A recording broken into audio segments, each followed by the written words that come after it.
Bom dia, família PIB BH, tudo bem com vocês?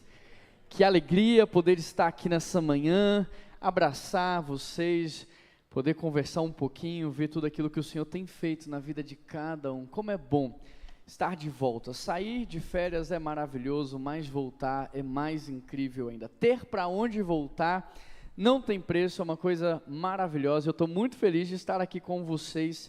Nessas últimas semanas tivemos muitas capacitações, uma imersão na Chick-fil-A em Atlanta, agora desde quarta-feira ali em São Paulo, numa outra imersão, e fica aqui o convite para vocês. Todo mundo ganha quando um líder cresce, quando um líder melhora, e nós queremos muito ver você crescendo e florescendo, para que todos que estão ao seu redor, que eles sejam impactados. Amém?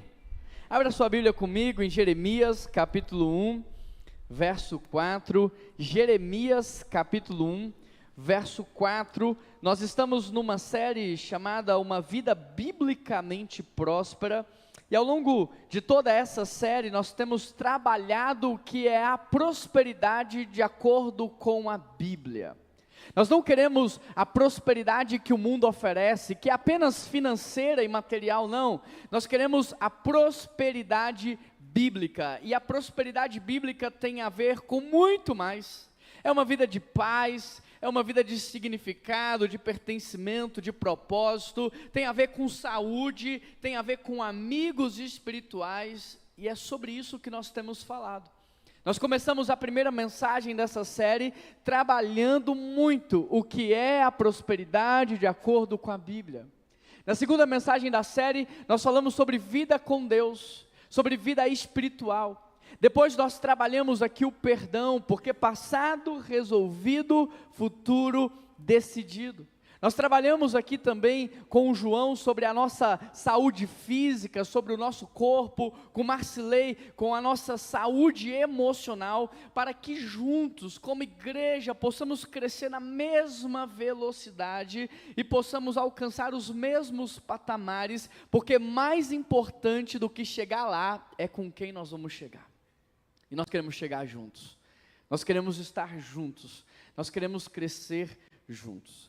Você que abriu a sua Bíblia aí em Jeremias capítulo 1, a partir do verso 4, o texto ele diz assim: a palavra do Senhor veio a mim dizendo, antes de formá-lo no ventre eu o escolhi, antes de você nascer eu o separei, e eu designei profeta às nações. Mas eu disse, soberano Senhor, eu não sei falar, porque ainda sou muito jovem. O Senhor, porém, me disse, não diga que é muito jovem, a todos a quem eu lhe enviar, você irá, e tudo quanto eu lhe ordenar, você falará. Não tenha medo deles, pois eu estou com você para protegê-lo, diz o Senhor. Depois o Senhor estendeu a mão, tocou na minha boca e me disse, agora ponho as minhas palavras na sua boca. Veja, hoje dou a você autoridade sobre as nações, reinos, para arrancar e despedaçar, para arruinar e destruir, para construir e para plantar. Feche os teus olhos, porque o tema de hoje tem a ver com propósito, tem a ver com missão. Para que a prosperidade bíblica? Ela tem uma razão, existe um objetivo e tem a ver com o teu propósito de vida. Então peça ao Senhor que fale com você nessa manhã. Deus, qual é o meu propósito? Pergunta para Ele. Qual é a razão de eu estar vivo? Pergunta para Ele. O que foi que o Senhor viu nos teus sonhos quando decidiu me criar? O que é que estava no teu coração e o que ainda está, que o Senhor faz com que eu permaneça vivo? Peça a Ele que fale com você. Pai, essa é a oração da sua igreja nessa manhã. Fala conosco, Senhor. Nós estamos aqui por causa do nome de Jesus. Nós estamos todos aqui nessa manhã por causa da presença do nosso Deus. Espírito Santo, nós viemos aqui para render graças, louvor e adoração ao único que é digno de receber, mas também para ouvir uma palavra que venha modelar a nossa mente, transformar o nosso coração e endireitar as nossas veredas, ó Pai. Nós pedimos ao Senhor, fala conosco nessa manhã, abra os nossos ouvidos espirituais. Espírito Santo de Deus, tenha liberdade para nos quebrantar, tenha liberdade para falar. Espírito Santo de Deus, que a tua palavra não volte vazia, mas que ela cumpra o teu propósito e que saiamos daqui, em nome de Jesus, sabendo, Pai, o que é que estava no teu coração, o que o Senhor espera de nós e como é que nós vamos viver tudo isso. Essa é a minha oração e em nome de Jesus que eu oro, amém. Quantos aqui querem descobrir o seu propósito de vida? Levanta a sua mão. Quantos aqui querem descobrir o que estava no coração de Deus quando Ele sonhou com você? É sobre isso que nós vamos falar nessa mensagem, então anota tudo o que você puder. Porque o que muda a sua vida não é o que a gente fala com Deus, é o que Deus fala com a gente. Anota para você recorrer ao longo dessa semana. E quando eu olho para esse texto, o meu primeiro aprendizado aqui é: o movimento é do céu para a terra, e não da terra para o céu. Versículo 4, a palavra do Senhor veio a mim. O movimento é do mundo espiritual para o mundo material. Que seja feita na terra a sua vontade, assim como ela é feita no céu. Este é o movimento natural. Pastor, mas isso é meio óbvio. Sim, mas não é assim que a gente vive. Pastor, eu já sei dessa verdade. Sim, mas na prática não é isso que a gente faz. Deixa eu te dizer uma coisa, não é o funcionário que diz o que ele quer fazer, é o patrão, é o chefe que diz o que tem que ser feito. Mas a gente vive num mundo que o funcionário quer dizer o que ele quer fazer, como ele quer fazer e no tempo que ele quer fazer, mas está errado. É o chefe que diz o que tem que ser feito. Você foi contratado para executar um trabalho.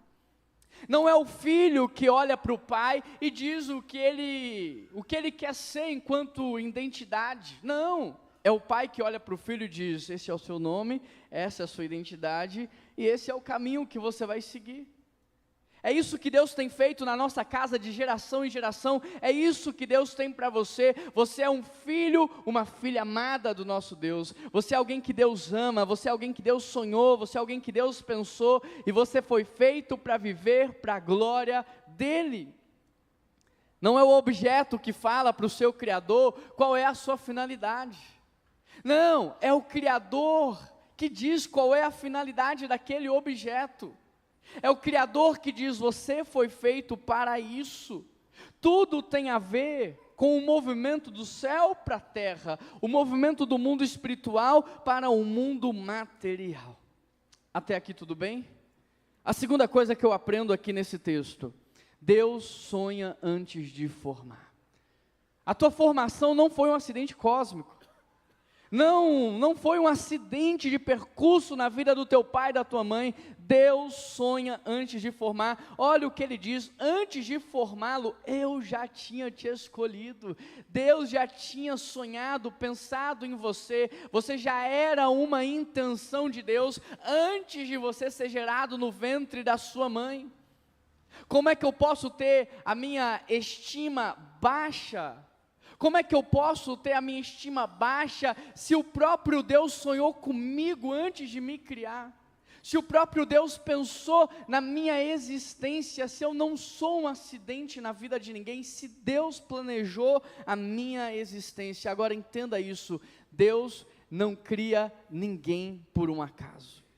Você pode ter sido um acidente para o teu pai, para a tua mãe, mas para Deus não. Para Deus não. Ele sonhou com você. E Ele não só deu palavras de ordem, Ele não só criou você, Ele não só te deu a existência, como Ele te fez de um modo singular. Ele te fez de um modo muito especial. Ele desenhou você. Em setembro de 2023, eu fui lançar um livro, e nós temos aqui na igreja uma retratista profissional, a Esther, e ela falou: pastor, deixa eu cuidar da foto do seu livro. Eu falei: tudo bem, Esther.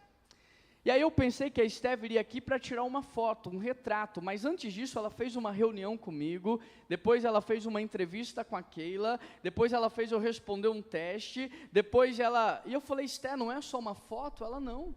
Eu preciso transmitir nessa foto quem você é.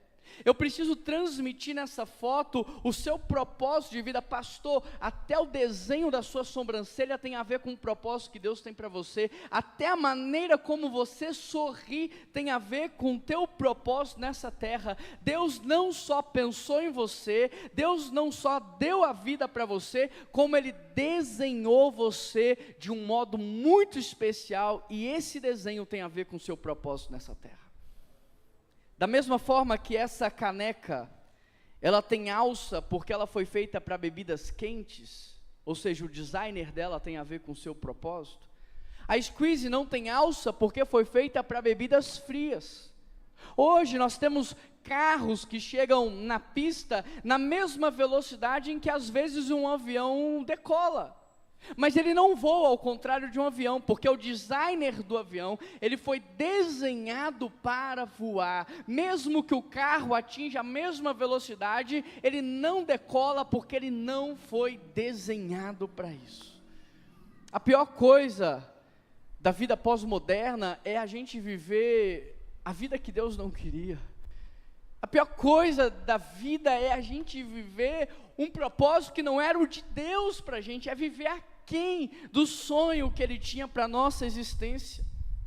Então entenda isso, antes da sua formação você foi uma intenção, você foi um sonho, você foi um projeto. Deus não criou Jeremias e pensou, e agora, o que é que eu faço com ele? Onde é que eu coloco Jeremias nessa história toda? Como é que eu resolvo? Não, Deus olhou para o cenário mundial, Deus olhou para a história da humanidade e Ele pensou assim, eu preciso criar alguém que tem essas características, essas habilidades, que vai nascer nesse tempo, para que num determinado momento da sua vida, preparado e formado, ele cumpra o propósito dele, transformando a história da humanidade. Você acha mesmo que você é fruto do acaso? Deus sonhou até o ano em que você nasceu. Ele não criou o mal na sua vida, mas Ele também não desperdiçou.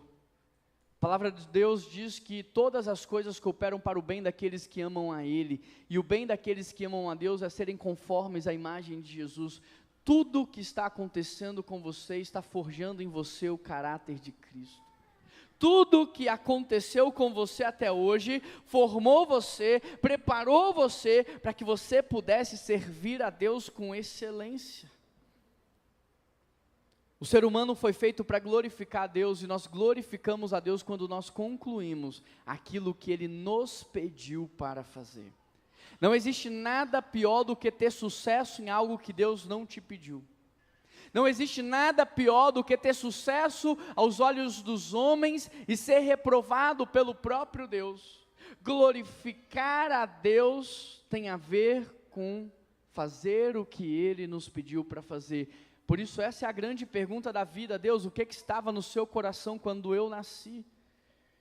O que estava no seu coração quando o Senhor deu palavras de ordem para que eu viesse à existência? Me mostra o sonho que o Senhor sonhou, porque eu só consigo ver tragédia. Me mostra o que foi que o Senhor viu, porque eu só consigo ver acidente na minha vida. E talvez Moisés tenha pensado nisso. Foi abandonado pela mãe quando recém-nascido, adotado por uma outra família, cresceu no meio de duas culturas. Num determinado momento ele toma partido da cultura mais fraca, ele mata um egípcio e agora ele tem que fugir para o deserto. Minha vida é uma tragédia. Mas quando a gente olha para a história como um todo, a gente percebe como que Deus estava conduzindo cada parte da vida de Moisés. Ele aprendeu com os egípcios a melhor educação que tinha naquele tempo. Ele recebeu o melhor treinamento de liderança que existia naquele tempo. Mas com os hebreus ele aprendeu sobre a existência de um único e verdadeiro Deus. Depois, quando ele vai para o deserto, ele encontra um sacerdote midianita chamado Jetro, que vai ensinar para ele as rotas de fuga do deserto, onde encontrar água no deserto e como pastorear ovelhas. Ou seja, tudo preparou Moisés para que num tempo oportuno Deus olhasse para ele e dissesse assim, agora vai lá e liberta o meu povo. Deus não criou a dor na sua vida, mas Ele também não está desperdiçando ela. Deus não criou o teu sofrimento, ele é fruto de um mundo mau, de um mundo caído. Ele é fruto de decisões equivocadas que eu tomo na minha vida e que você toma na sua. É fruto de pessoas que são às vezes influenciadas pelo pecado e que se inferem e machucam umas às outras. Mas embora Deus não tenha criado essa dor e esse sofrimento, Ele está aqui com você, transformando tudo isso em capacitação. A terceira coisa que eu aprendo aqui nesse texto é que Deus separa antes de enviar. Antes de formá-lo no ventre, eu o escolhi. Preste atenção na parte desse texto. Antes de você nascer, eu o quê? Eu o separei. Observe a sequência, Deus sonha, Deus escolhe, Deus separa, para depois enviar. Deus sonha, Deus separa, depois Deus envia. Pastor, por que você está dizendo isso? Porque muitas pessoas querem missão sem separação.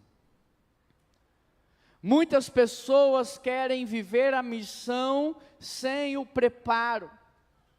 Muitas pessoas querem ser usadas por Deus sem primeiro serem santificadas. Querem ser usadas por Deus, mas não querem viver para a glória de Deus. Sabe o que significa a palavra santidade?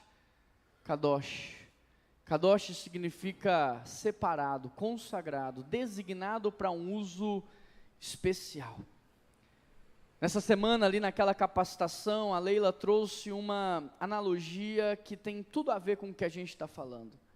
Ela disse que cresceu na casa da avó, e a avó tinha uma cristaleira, e ela queria muitas vezes abrir a cristaleira para pegar ali um utensílio e usar.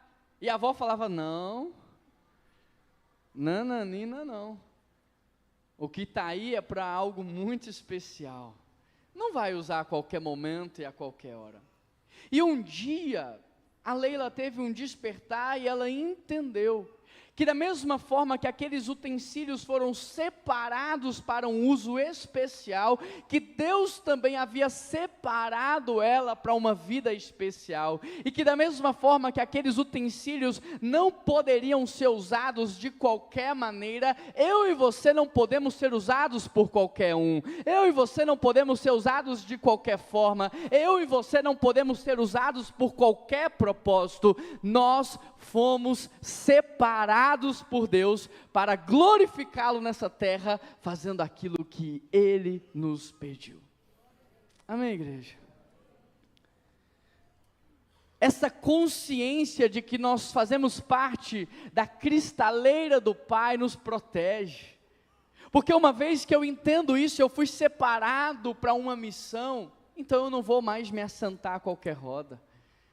Eu não vou mais permitir que qualquer coisa corrompa o meu coração. Uma vez que o Pai me separou, eu não vou mais me envolver em algo que é passageiro. Não vou mais correr atrás do vento, não vou mais lutar por coisas vãs que não têm significado. Eu fui separado pelo meu Pai.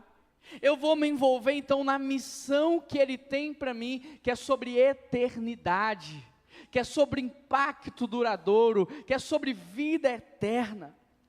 Essa consciência de que nós somos separados, ela nos protege. É interessante porque esse copo é só um copo, mas aqui na igreja ele foi separado. Ele foi separado para a ceia. E a gente não usa ele para mais nada aqui na igreja, a não ser para a ceia. Que privilégio para ele fazer parte de um momento tão especial da igreja.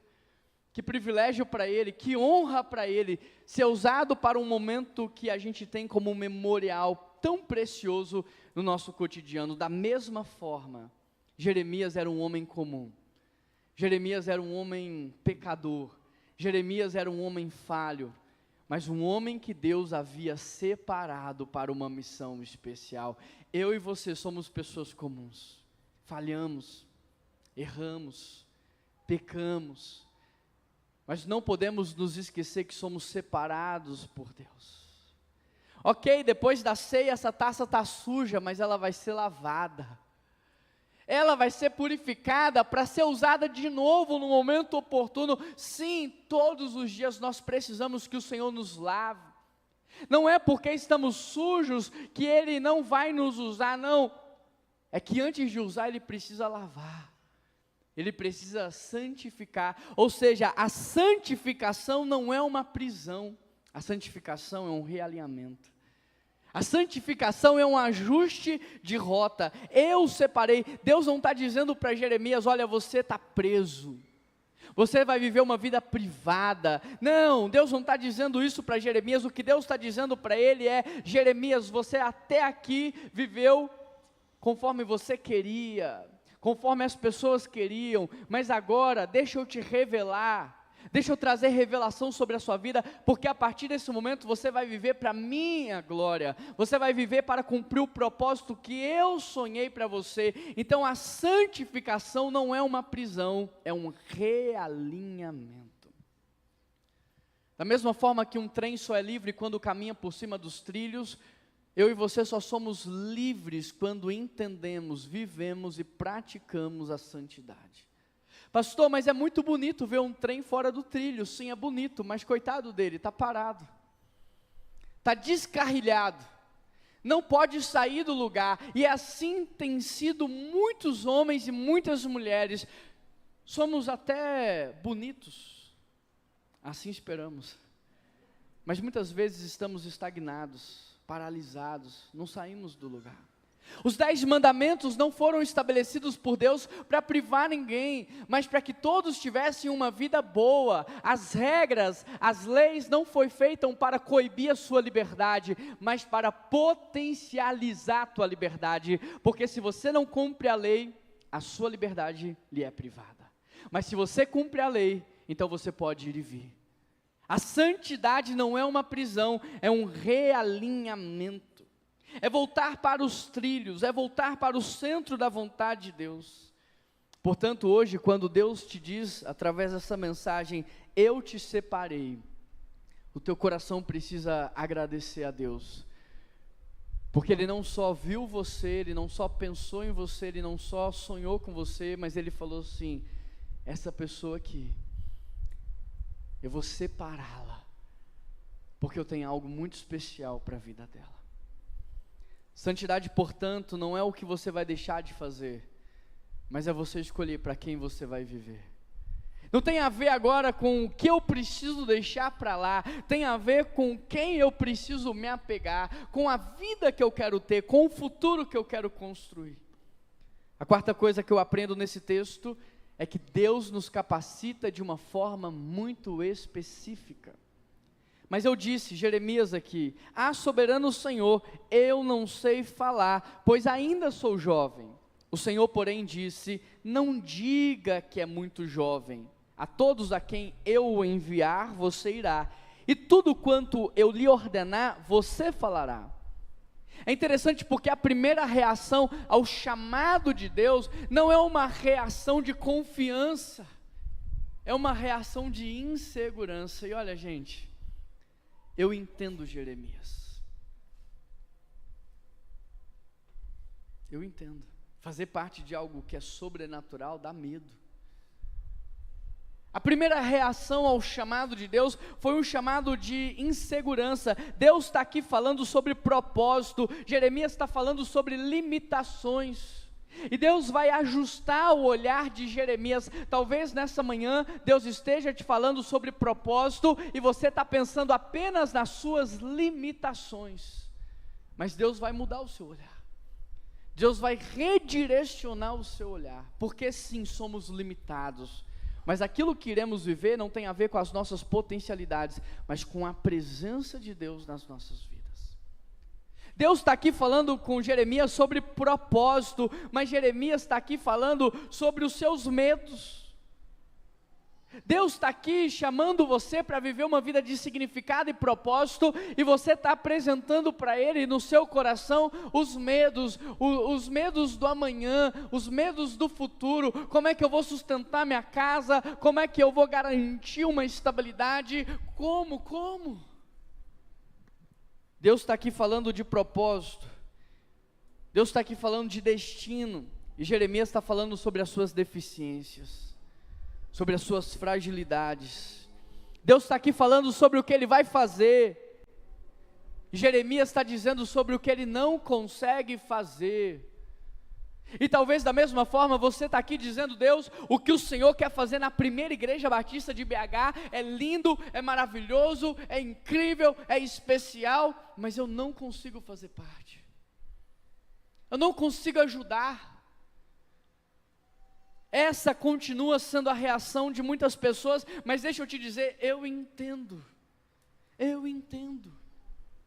Quando Deus chama alguém para servir, liderar, discipular, evangelizar, para cumprir a sua missão, quase sempre a primeira resposta das pessoas é: eu não estou preparado, eu não sou capaz, eu não tenho dinheiro, eu não tenho tempo, eu não tenho conhecimento, eu não tenho experiência, eu não tenho estrutura emocional, eu não tenho condições. Jeremias acreditava que as limitações dele seriam obstáculos para Deus. Ele acreditou que o fato de ser jovem atrapalharia Deus. Enquanto ele via a juventude como obstáculo, Deus via como oportunidade dele ser glorificado. A sua limitação não é um obstáculo, é uma oportunidade para Deus ser glorificado. As pessoas vão olhar para você e elas vão dizer: só pode ser Deus, eu conheço ele, eu conheço ela, sozinhos eles não teriam condição, só pode ser Deus, só pode ser Deus.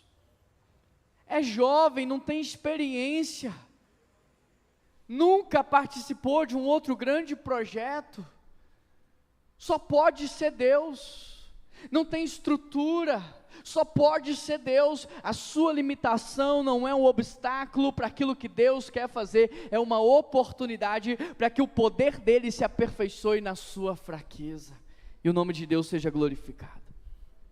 Olha que interessante nesse texto, Deus não discute a limitação de Jeremias. Deus não está dizendo para ele assim: Jeremias, você não é jovem. Sabe por que Deus não disse isso? Porque ele era jovem. Deus não está dizendo para Jeremias assim: olha, você não sabe falar. Sabe por que Deus não falou isso para ele?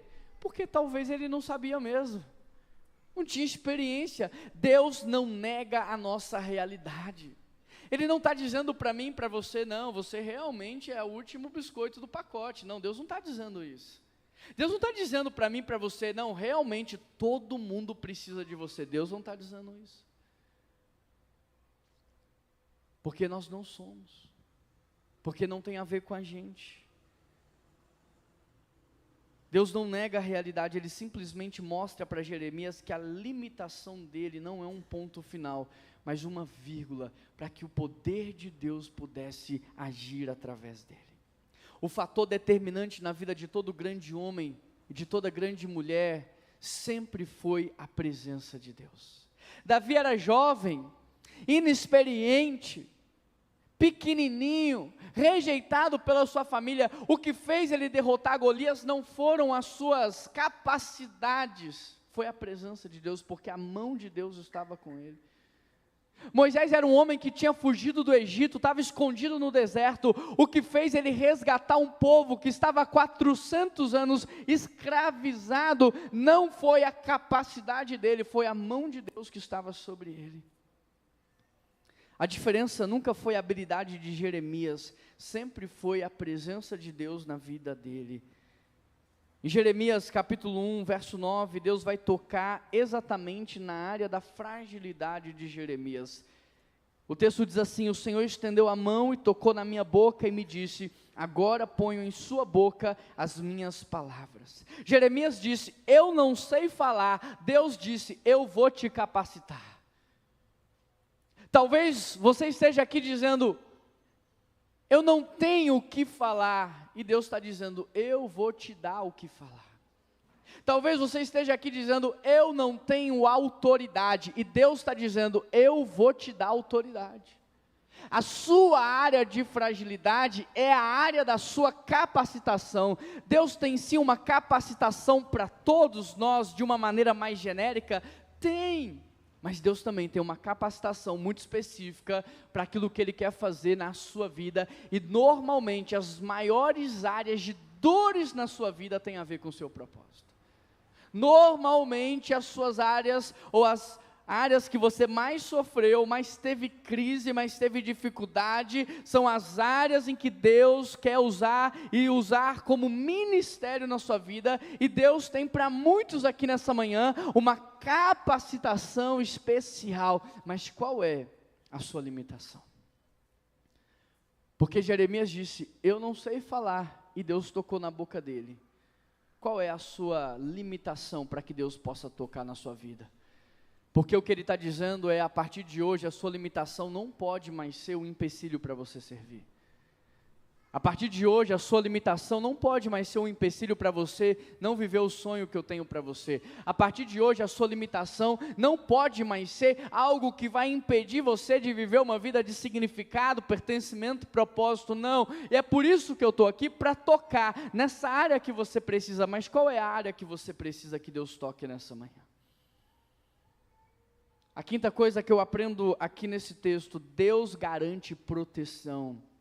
Verso 8: não tenha medo deles, eu estou com você para protegê-lo, diz o Senhor. Depois de Deus sonhar com Jeremias, depois de Deus separar Jeremias, depois de Deus capacitar Jeremias, Deus vai tocar em uma área comum ao coração de muitos. Sabe qual é? O medo, a insegurança. Porque todo chamado de Deus vai nos levar para um lugar onde a nossa autossuficiência não faz sentido. Todo chamado de Deus vai nos levar para um lugar onde nós vamos dizer: não tem o que fazer nessa situação. Se não for Deus, não tem o que ser feito. E isso dá medo. O fato da gente não ter o controle dá medo. O fato da gente não ter domínio dá medo.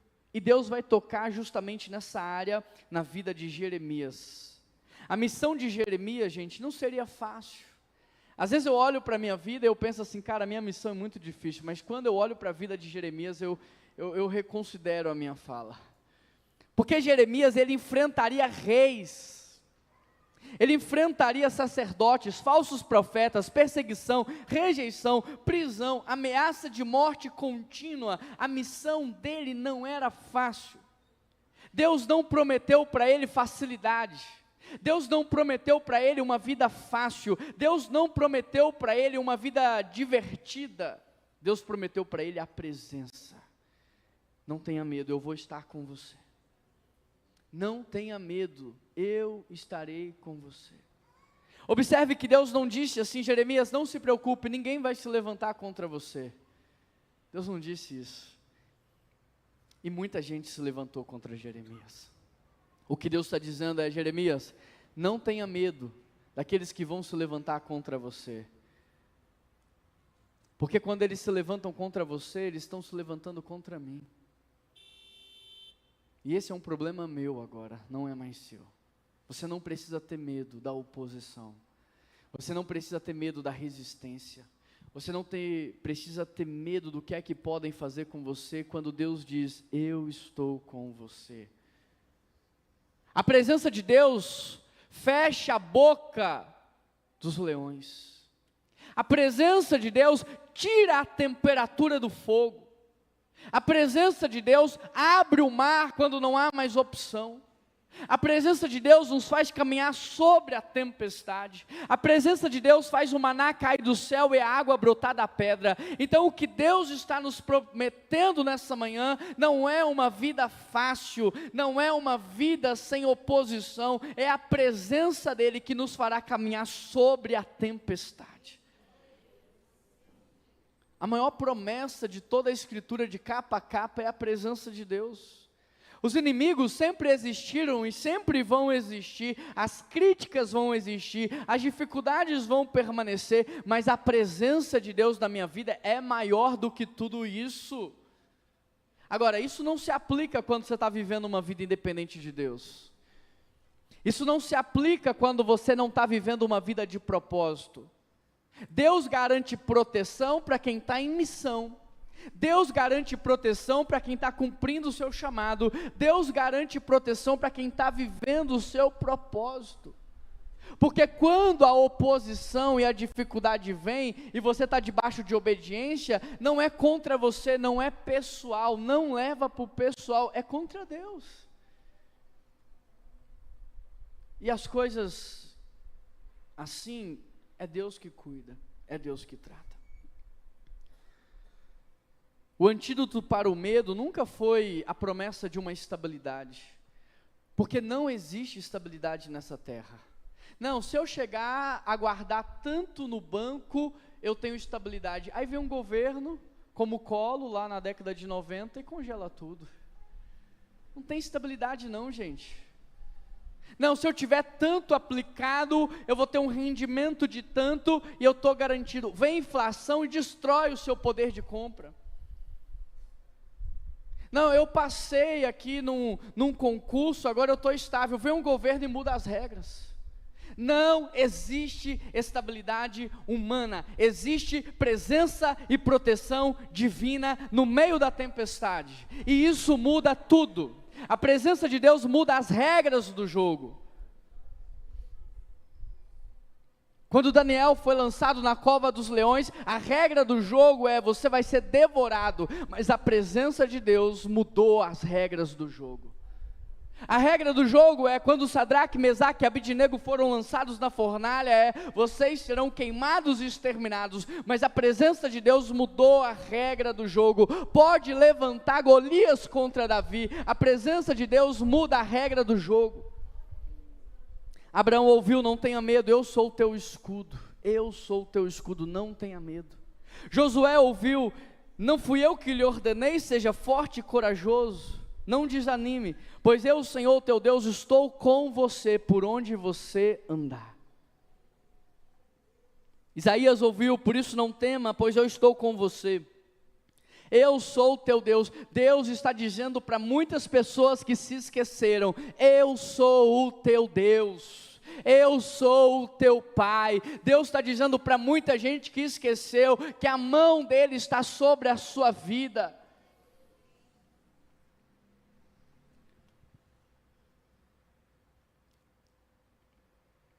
Davi, ele declarou: ainda que eu ande pelo vale da sombra da morte, eu não temerei mal algum, porque tu estás comigo. A presença de Deus muda a regra do jogo. A morte não é mais morte, a doença não é mais o nosso fim. A presença de Deus muda a regra do jogo. Os discípulos ouviram: eis que estou com vocês todos os dias, até o fim dos tempos. A igreja recebeu a promessa: eu nunca o deixarei, eu nunca o abandonarei. A maior promessa de Deus para as nossas vidas nunca foi facilidade, foi a presença dEle. Então não abra mão do propósito na dificuldade. Nós aprendemos nessa semana que líderes que abrem mão do propósito no tempo da dificuldade nunca saberão aquilo que Deus iria fazer, mas aqueles que permanecem vão descobrir que Deus estava presente o tempo todo. Deus estava lá o tempo todo. Jeremias estava olhando o tamanho da oposição que ele haveria de enfrentar. Deus estava mostrando para ele o tamanho da presença, o tamanho do Deus que ele servia. A sexta e a última coisa para a gente caminhar aqui para o fim dessa ministração é que Deus deseja te usar. Tudo isso aqui culmina porque Deus deseja te usar. Ele te trouxe aqui nessa manhã, entenda isso, você não está aqui por um acaso. O nosso Deus não é um Deus de acaso. Entenda isso, houve todo um trabalho espiritual do nosso Deus, para que você estivesse aqui, ouvindo o que você está ouvindo, porque Deus ainda tem algo para você. Pastor, como assim? Deus ainda tem algo para você, porque se não fosse assim, você já não mais estaria aqui. Se você está respirando, ainda há uma chance para você viver uma vida que vale a pena ser vivida, uma vida de significado, uma vida de propósito. Mas pastor, mesmo depois de tudo que eu fiz, sim, porque o copo é sujo, mas ele também é lavado, e quando ele é lavado, ele não é descartado, ele volta a ser usado por Deus. Então Deus te trouxe aqui porque Ele quer te usar. Ele tem plano, Ele tem sonho, é por isso que você está vivo. Você não está vivo para terminar de pagar a sua casa. Você não está vivo para quitar o carro. Você está vivo porque ainda tem propósito de Deus para a tua vida. Jeremias 1, verso 9, Deus estendeu a mão, tocou na minha boca e me disse: agora ponho em sua boca as minhas palavras. Veja, hoje dou a você autoridade sobre nações e reinos, para arrancar e despedaçar, para arruinar e destruir, para construir e para plantar. Depois de Deus sonhar, Deus criou, Deus santificou, Deus garantiu presença, Deus garantiu proteção. Agora Deus vai dar autoridade para que ele seja usado. Olha que coisa extraordinária. Jeremias se via como um jovem inseguro, mas Deus via ele como um instrumento poderoso. Às vezes a maneira como a gente se vê é discrepante em relação à forma como Deus nos vê. Jeremias se via como um jovem, como alguém inexperiente, como alguém inseguro. Deus o via como um instrumento de transformação. Talvez você está se vendo sujo, talvez você está se vendo indigno, talvez você está se vendo sem experiência, talvez você está se vendo sem preparo, mas Deus está vendo você nessa manhã como um instrumento de cura, transformação da nossa história, da nossa cidade. Deus não chama pessoas porque elas são úteis. As pessoas se tornam úteis porque Deus chama. Você não precisa tentar mostrar para Deus quem você é para ver se Ele te chama. Você se torna relevante e útil justamente porque Ele te chamou quando você não era. É sobre isso. Para que a honra e a glória seja dEle. Observe que Deus não está dizendo para Jeremias, tente fazer alguma coisa. Ele está dizendo, eu vou dar autoridade para você arrancar e despedaçar, para você desfazer e fazer, para você destruir e construir. Ele não está dizendo a sua vida vai ser uma tentativa. Ele está dizendo, você vai concluir a missão, porque eu vou dar para você tudo o que você precisa. E quando faltar, eu estarei lá. E quando você cair, eu vou te levantar. E quando você pensar em desistir, eu vou te renovar, eu vou estar lá com você, mas você não vai desistir, você não vai viver uma vida aquém do seu chamado, você não vai viver uma vida aquém do teu propósito, não, você não vai tentar, você vai concluir. Eu e você não vamos tentar viver uma vida que agrada a Deus, nós vamos viver uma vida que agrada a Deus, amém, igreja? Eu e você não vamos tentar glorificar o nosso Deus, nós vamos glorificar como? Jesus diz, concluindo o que Ele nos destes a fazer. A pior coisa da vida é ter sucesso naquilo que Deus não te pediu para fazer. A pior coisa da vida é ter sucesso em algo que não tem a ver com você. Deus não te chama a gastar a sua melhor vida, o seu melhor tempo, a sua melhor saúde. Deus não te chama a desperdiçar tudo isso para você olhar para trás e falar, aquele carro que eu comprei foi roubado, aquela casa que eu construí foi destruída na tempestade, aquele produto que eu criei ficou obsoleto, aquele texto que eu escrevi foi esquecido. Deus não te chama a gastar essa única vida que você tem em algo que não tem propósito e significado. Memórias são esquecidas, objetos são deixados, mas Deus está chamando a gente para construir um legado eterno e duradouro. Deus está chamando a gente para investir a nossa vida em algo que nunca vai acabar. E é isso que faz a nossa vida valer a pena. Eu e você não trabalhamos de segunda a segunda pelo salário. Eu e você trabalhamos de segunda a segunda para transformar a nossa cidade, para melhorar os ambientes onde Deus nos colocou.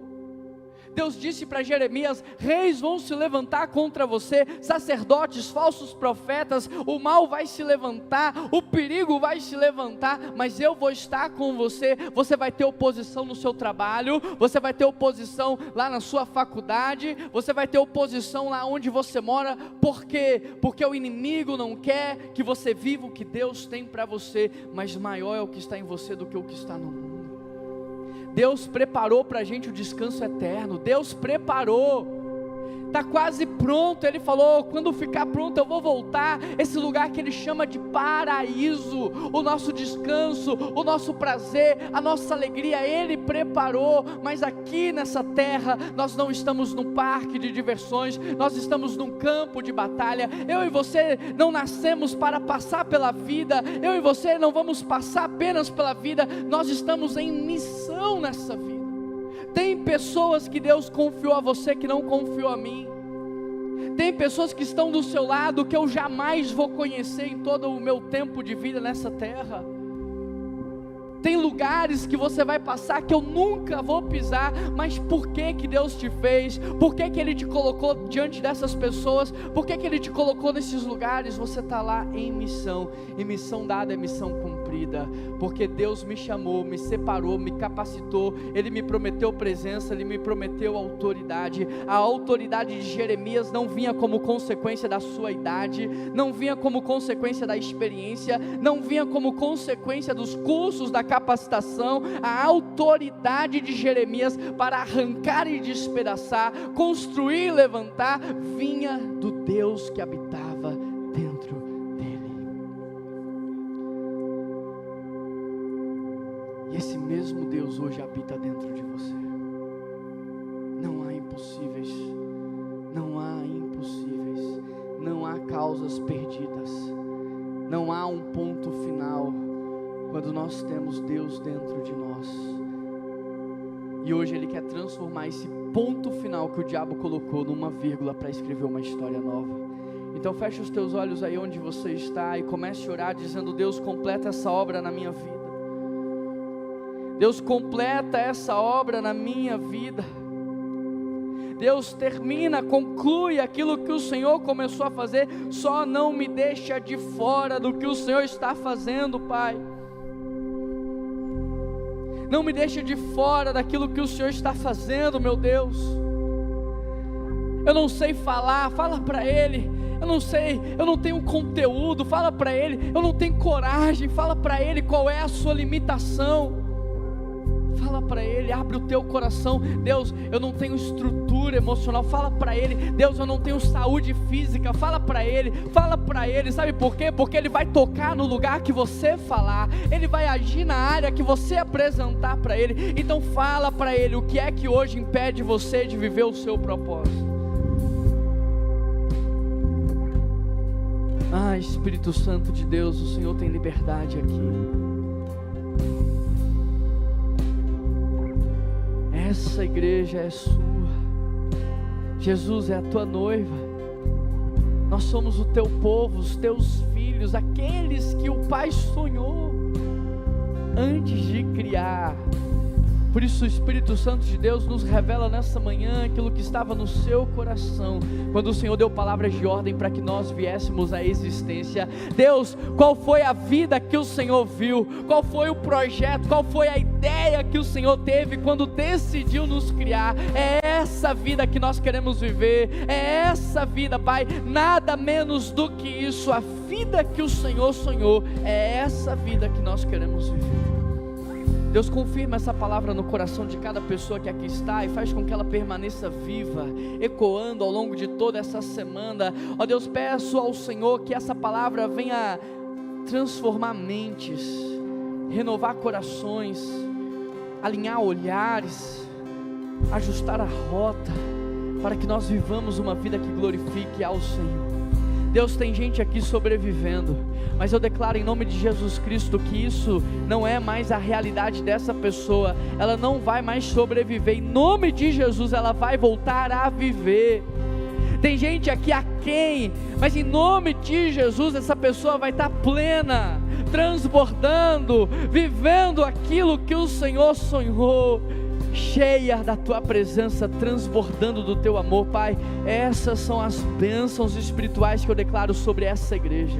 Que todos que aqui estão vivam uma vida que vale a pena ser vivida, e a vida que vale a pena ser vivida é a vida que glorifica ao Senhor.